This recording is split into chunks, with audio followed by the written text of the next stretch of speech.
Alright everyone, since you saw my favorite of the year, it's time for you guys to go ahead and watch my least favorite movies of 2020. They're not called the worst because I don't think that people would put these movies on their worst list. I'm pretty sure maybe like a couple of them. I don't know.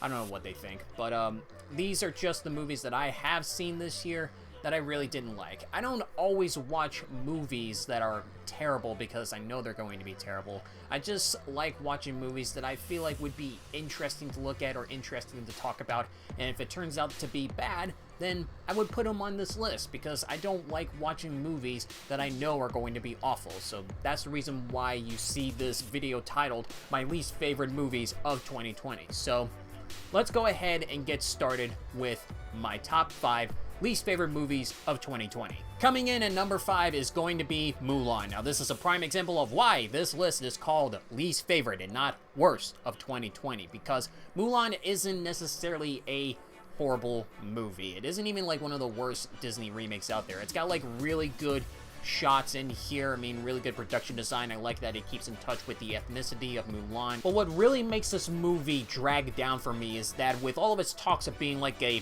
brand new, different type of version of Mulan, it really likes to do the exact same type of storyline without really going into details about honor and dishonor. And to be honest, some of my issues with the cartoon version is that while the jokes are kind of funny, they would have made the dramatic moments a little better if they decided to decrease those dramatic moments. When I saw the remake, I thought that they were not going to add in any humor at all. But it turns out they did decide to add in humor in here, and it was even worse. Also, I really don't like what they did with the character of Mulan.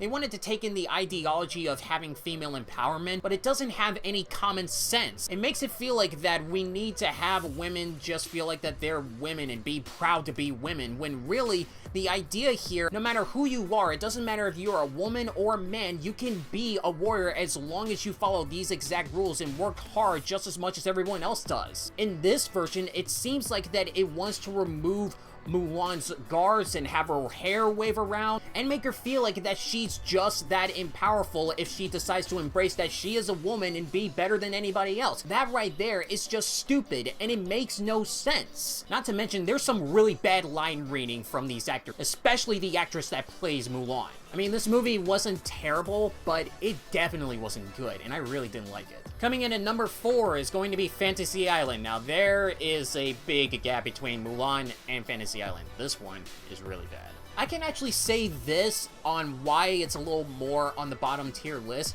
If I watch it with somebody else, I can probably just crack some jokes at it and get a good laugh here and there when watching the movie. But I was watching it by myself in the theater, and I was insanely bored by it. The concept alone is actually a really good idea on how to make a scary movie, but with everything that it does, it seems like the movie just wants to treat the audience stupid because of how much it's writing itself out. And it thinks that it's smart and clever when really it makes no sense whatsoever. All of the scares that they create in here are just cliche jump scares that you've seen a million times before. In fact, it didn't really get me that much because I automatically saw what was going to happen and they're not even that scary. The writing is terrible. It is nothing but exposition. The type of concept, while it was really good, it was executed terribly, and the movie itself is just boring.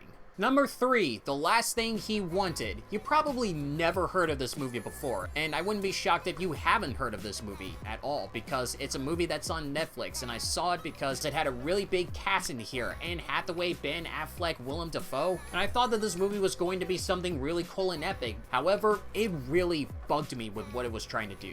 You know, in a movie like Tenet, where you don't really know what's going on here, but you can actually see the type of vision and understand what Nolan was going to do here, and you want to say, wow, that creator right there is actually really smart. And The Last Thing He Wanted, it seems like that you have no idea what's going on, and it tries to do plot twists and turns here and there, and it seems like that it's acting smart, but in reality, it's actually dumb. This movie goes nowhere, and it thinks that because it's adding in subversions and doing plot twist after plot twist, making us not think what the heck is going on here, even though it pretends to make us think that we actually do know what's going on, it just really irritates me when a movie wants to think that it's that smart, and I hate it when movies try to do that. None of the characters are memorable, the cast here is completely wasted, terrible writing in here. It was actually based off of a book. It is a movie that nobody will ever remember. Number 2, A Fall from Grace. It's another Netflix movie. Man, they're not really doing that good.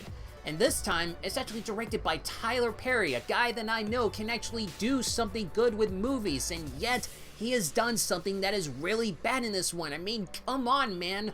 What in the world's wrong with you? That's pretty much why I think this movie is higher on my list than some of the other ones, because I know that Tyler Perry can actually do something good, but when you see stuff like this, it just makes me feel like that maybe he probably doesn't. And I want to constantly keep giving him support on how to make a really good movie, but he keeps making films that are this disastrous. It has really cheap shots, really bad writing, really bad dialogue, and a really stupid twist at the end. It seemed like that Tyler Perry just tried to do some amount of research on how to do lawyering and then put it in this film and make a fantasy around it, but try to make it realistic. And that is just dumb. But my least favorite movie of 2020 has got to be Artemis Fowl. It was free on Disney Plus, and I don't even think it was worth my time watching it. I mean, if you looked at all of the other 4 movies down at the list, you would probably say that those movies are worse than Artemis Fowl, the way that they looked. I mean, at least Artemis Fowl has like a budget and it looks neat, I think. But here's the thing though, this is Disney that we're talking about here. We have a good director and a really good cast and a story that has been known by a lot of people to be really good. And everything in here just seems to go... And I'm really appalled by Disney because I know they can do better than this. They have created great material, and yet it seems like that they didn't care about a thing when it came to making this movie. And let alone, they decided to just throw this movie on Disney Plus and have it being free.